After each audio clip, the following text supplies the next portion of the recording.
Peoples party اور ANP کو جو باہر تھے اب ان کو پارلیمنٹ میں تو اکٹھے ہیں. اگر آپ لوگ یوسف رضا گیلانی صاحب کو نہیں مانتے تو وہ کہتے ہیں کہ ہم شہباز صاحب کو نہیں مانیں گے. دیکھیے نہیں وہ مان رہے ہیں شہباز صاحب کو, ایسا نہیں ہے. PDM کی فرق حکمت عملی ہے اور پارلیمنٹ کی اور بطور leader of the opposition Shehbaz Sharif صاحب کی ایک فرق حکمت عملی ہے. دونوں کو آئی تھنک کنفیوز اگر نہ کیا جائے تو بہتر ہے. شہباز صاحب اپنی ذمہ داریوں سے بھی باہر ہیں بطور لیڈر آف دی اپوزیشن. تو PDM کمپلیٹلی انڈیپینڈنٹ ہے اور پیپلز پارٹی اب PDM کا حصہ نہیں ہے اور میرا ہدف بھی نہیں ہے. اس لیے بار بار اگر مجھے کائنڈلی اس سوال میں نہ الجھایا جائے. میڈم مزاحمت کا نظریہ چلے گا یا مفاہمت کا؟ مسلم لیگ نون کا 2 دن سے بہت اچھا سوال پوچھا. اگر مزاحمت ہوگی تو مفاہمت ہوگی. Power talks to power. Power جو ہے وہ کمزوری سے بات نہیں کرتی. جہاں آپ نے کمزوری دکھائی وہاں آپ کا دشمن آپ پہ اٹیک کرے. ٹرے میں رکھ کے آپ کو کبھی کوئی چیز نہیں ملتی. آپ کو اپنا حق لڑ کے لینا پڑتا ہے, چھین کے لینا پڑتا ہے. یعنی مزاحمت کا جواب مزاحمت سے ہوگا.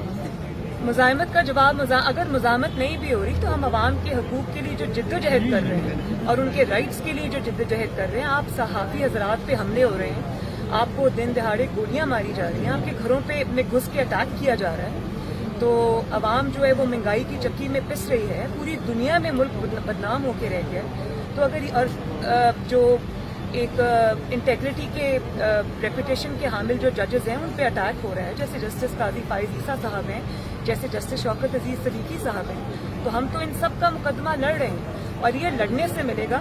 یہ بالکل کمزوری دکھانے سے آپ کو آپ کا حق کبھی نہیں ملے گا. میڈم کل حامد میر صاحب نے بہت سخت سٹانس لیا, صحافت پر حملے بھی ہو رہے ہیں. مسلم لیگ نون سے ہٹ کر صرف مریم نواز کا اس حوالے سے کیا موقف ہے؟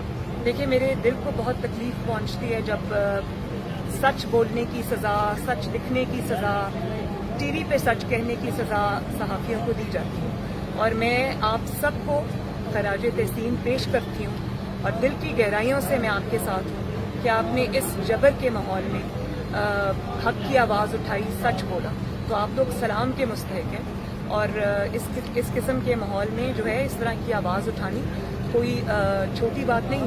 اور دوسری بات یہ کہ کیونکہ ہم نے آپ کے لیے مزاحمت کی, ہم نے آپ کے لیے آواز اٹھائی, ہم نے آپ کی جدوجہد لڑی, میں پاکستان کی عوام کی بات کر رہی ہوں, اسی لیے آج سیاست میں بھی اور صحافت میں بھی اور عدالت میں بھی جو غیر جمہوری قوتیں ہیں ان کا اثر و رسوخ کم ہوا, وہ پیچھے ہٹنے پہ مجبور ہوئے اور یہ مفاہمت سے نہیں ہوا. میڈم یہ طے ہے کہ اب آئندہ 2 سال جو ہے وہ دینے ہیں اس عمران مفاہمت حکومت کا کو؟ اگر یہ مطلب آپ نکالتے ہیں کہ اگر کوئی ظلم کرتا ہے, زیادتی کرتا ہے, اپنا دائرہ اختیار سے تجاوز کرتا ہے تو ہم منہ پہ صرف اس لیے زپ لگا لیں کیونکہ وہ اپنے آپ کو طاقت کا سرچشمہ سمجھتا ہے, تو یہ بات غلط ہے. یہ نہیں ہوگا اب پاکستان. اچھا مریم نواز صاحبہ یہ بتائیں کہ 4 جولائی سے ہم یہ سمجھ لیں کہ نئی ٹیسٹ سیریز جلسوں کی صورت میں شروع ہونے جا رہی ہے, جس سے PDM جو ہے وہ مایوس ہے, دوبارہ جلسوں میں جا رہی ہے. مایوسی کے عالم میں تو جلسے نہیں کیے جاتے نا. جو مایوس ہوتے ہیں وہ تو عوام کے پاس جاتے ہی نہیں. جو استعفوں والا آپشن تھا وہ اب نہیں رہا. عوام کے پاس جانا ہر سیاستدان کا, PDM کا حق ہے. ان سے رجوع کرنا, ان کی تکالیف کو سننا, ان کی تکالیف میں ان کے ساتھ کھڑے ہونا PDM کا حق ہے. یہ کمزوری نہیں بلکہ مضبوطی کی نشانی. میڈم آپ کا بہت بہت شکریہ. YouTube پر گوگلی نیوز دیکھنے کے لیے youtube.com کی سرچ بار میں گوگلی نیوز TV ٹائپ کریں. گوگلی نیوز کے پیج پر سرخ رنگ کے سبسکرپشن والے بٹن پر کلک کرنا نہ بھولیے. YouTube پیج پر اپلوڈ ہونے والی ویڈیوز سے باخبر رہنے کے لیے بیل آئیکن پر کلک کیجیے. آپ کو ہر نئی ویڈیو کے بارے میں نوٹیفیکیشن موصول ہو جائے گا.